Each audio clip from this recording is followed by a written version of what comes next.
Hi, thank you everyone for attending this talk. My name is Laura Rodriguez-Uribe. I am a research assistant professor at New Mexico State University and I joined the SBAR program in 2019. Today I'm going to talk to you about guar as an alternative crop. So, a brief overview on guar is that guar is a drought-tolerant annual plant that grows in Texas. It is a good rotation plant with any major annual crop. And as other legumes, it fixes nitrogen. Some guar parts are edible for human and cattle. And the guar-derived products are guar gum, and it is used for cosmetics, food, medical, and pharmaceutical industries. Guar meal, that is used for animal feed, and bagasse. What is guar? The scientific name of guar is Siamopsis tetragonoloba agray. Other names are cluster bean, London bean, guar, guavar, and guar bean. Guar is a desert-adapted plant, and it's grown mainly in Pakistan and India. It was introduced to the United States in 1903, and it has been grown since there for over a century. Guar makes a good rotation crop, and with any annual crops such as cotton, lentil, soybean, and sorghum. Guar is a legume, and as you know, legumes are the only plants that are able to fix nitrogen. And it, as I said before, it grows in semi-arid regions. Legumes associate with symbiotic bacteria that grows naturally in the world, in the soil, and called mainly rhizobia, and forms root nodules. In these pictures, I'm showing you a picture of the plant and the guar seeds and the nodules that are formed by the bacteria rhizobium. Legumes are very important for the agriculture because of this feature to fix nitrogen. As an overcrop, guar is important because it produces root nodules that are structures that legumes make to house the bacteria. This bacteria is capable of fixing nitrogen, as I said before. So this feature gives the plants the ability to use this nitrogen to grow and develop, and it diminishes the need of fertilizers. So the rhizobia within the root nodules reduces the need of plant fertilizers because it enriches the soil. And the plant transforms this nitrogen fix into ammonia, which is taken up by plants. And in these pictures, I am showing you two different kinds of root nodules that we found in New Mexico. These are round nodules, and these are kind like a hand structure, so they are called determined and indeterminate nodules. And the big picture I'm showing you here is showing how these nodules are actively fixing nitrogen because of the red color that is due to the activity of the nitrogenase within the nodules.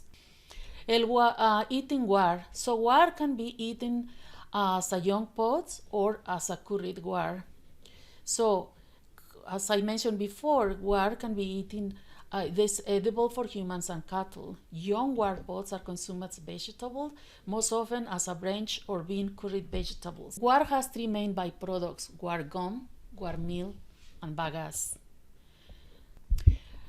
So guar gum is produced in the guar seed, and it is extracted from the guar endosperm, which is shown in this figure.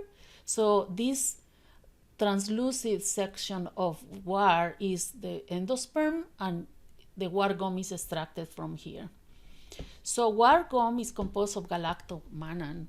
Galactomannan is a polysaccharide or sugars derived from this endosperm in the sugar seed. Guar gum is biodegradable and doesn't cause any contamination or harm to the environment after its disposal. Guar gum is used in food industries such as the baking products, and it improves the texture and shelf life. It can be used for bread and pizza dough, cake, muffins, and biscuits. It is used also in dairy products. It is used as a food thickener such as milk, yogurt, and liquid cheese products.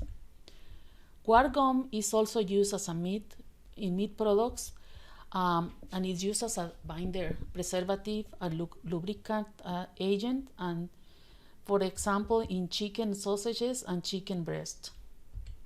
Guar gum's industrial applications. So in cosmetics industry, as I mentioned before, it is used as a thickener in toothpastes, conditioner, and shampoos. In the pharmaceutical industry, it is used as a binder or disintegrator in tablets.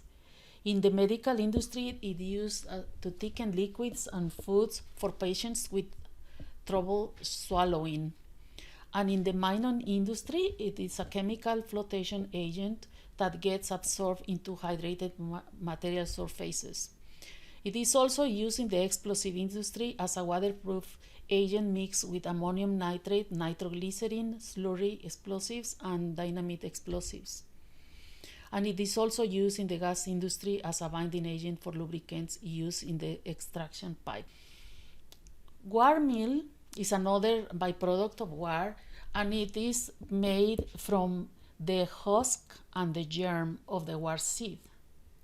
So when we dry the guar seed, we obtain the guar meal products, and you see here as a powder. So guar meal is composed of the germ and husk fractions remaining after guar gum is extracted from the guar seed. It is commonly used in the United States and Middle East and India as a concentrated protein source in animal diets, and can be used as a good binding agent for pelletizing other animal feed raw materials. The bagasse is the dry residue left after the extraction of guar gum and the guar meal that I mentioned before. It can be used directly as a solid fuel in the form of pellets for combustion, and it's used for biofuel products such as cellulosic ethanol. It can be used as a soil amendment. If you add it to the soil, it improves its physical properties such as water retention, permeability, water infiltration, drainage, aeration, and structure. El guar bagasse can be used also as a green manure or as a cover crop sown on agricultural plot to fertilize the soil.